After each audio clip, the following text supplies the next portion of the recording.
Pag-uulat mula naman sa impilan ng DCSB, ang Spirit FM, CMN Calapan, Oriental, Mindoro. CMN Live Nation. Junard Acapulco, magandang araw sa iyo. Magandang araw Sir Ariel, magandang araw Pilipinas. Bilang bahagi ng pinaigting na presensya at direktang pakikipag-ugnayan sa mga magsasaka, nagsagawa ang Department of Agriculture Mimaropa ng masusing site visitation sa mga taniman ng sibuyas sa mga bayan ng Bulalakaw at Mansalay, Oriental, Mindoro upang tiyakin ang maayos na kalagayan ng mga pananim at kapakanan ng mga lokal na magsasaka. Ang Bulalakaw at Mansalay ang tanging mga bayan sa probinsya na pinagtatamnan ng sibuyas na may kabuang 1,363.5 hektarya. Sa lawak na ito, 1,332.9 hektarya ang matatagpuan sa Bulalakaw habang 30.6 hektarya naman sa Mansalay, batay sa datos ng High Value Crops Development Program. Sa panguna ni Oriental Mindoro Agricultural Provincial Coordinating Officer Dr. Maria Teresa Carido, kasama ang Task Force Sibuyas at mga kawani ng Municipal Agriculture Office, personal na inilatag sa mga magsasaka ang mga suportang maaari nilang asahan mula sa kagawaran, patunay na ang DA ay aktibong nakatutok sa sektor ng sibuyas sa lalawigan. Binigyan din ng grupo na hindi natatapos sa produksyon ang tulong ng ahensya.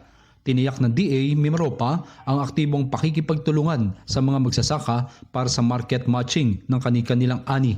Layunin nitong direktang maiugnay ang mga asosasyon sa lehitimong mamimili at malalaking establishmento upang matiyak ang patas na presyo at maiwasan ang pagsasamantala ng mga middleman.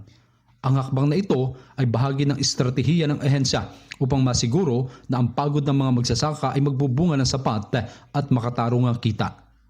Kabilang sa mga pinakamahalagang proyektong inilatag ang cold storage facility na nagkakahalaga ng 40,707,209.38. Inaasahang magiging ganap na operasyonal ang pasilidad ngayong taon.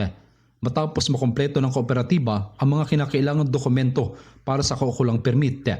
Magsisilbi itong imbakan ng ani sa tamang temperatura upang mapanatili ang kalidad ng sibuyas habang naghihintay ng mas magandang presyo sa merkado. Bukod dito, nauna nang nakapamahagi ang DA Mimaropa ng mahigit 1.3 million pesos na halaga ng red onion seeds sa Baluguhan Farmers Community Association, Samakaba at Lower Unot Farmers Association kasama organic fertilizers at pheromone lures bilang proteksyon laban sa peste. Higit pa rito, ipinaliwanag ng DA Mimaropa na ang tulong ay mas pinalawak pa sa pamamagitan ng Quick Response Fund, kabilang dito ang pamamahagi ng mga diversified seeds, red at yellow onion, fertilizers at integrated pest management kits upang makabangon ang mga magsasaka mula sa pinsala ng mga nagdaang sakuna at El Nino na aabot sa halagang 27.7 million pesos. Mula dito sa Oriental Mindoro, ako si Junard Acapulco ng DCSB Spirit FM Calapan City, reporting live para sa CMN Pilipinas. CMN Live Nationwide. Maraming salamat, Junard Acapulco, mula po sa impilan ng DCSB, ang Spirit FM, CMN Calapan, Oriental, Mindoro. Samantala